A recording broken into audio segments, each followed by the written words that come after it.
Ndewono, afambu Chioma Oji. Achọrọ m iweta unu tata ọtụtụ ilu Igbo. Igbo! Igbo amaka! Ewu buru n'ọba gị, ọ bụghị agụ gburu ya. A goat that dies in the barn was never killed by the hunter. Amaka, mmiri si wee baa n'ihu bọgụrụ. Who knows how water entered into the stalk of the pumpkin? Mgbada dara ibi buru ndị nta. The antelope with the swollen testicles is to the advantage of the hunters. Onye biri, ibe ya ebiri. Live and let's live.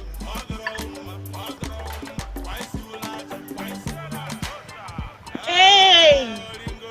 Thank you for watching that beautiful episode of Ash Igbo Proverbs Friday with Chioma Oji.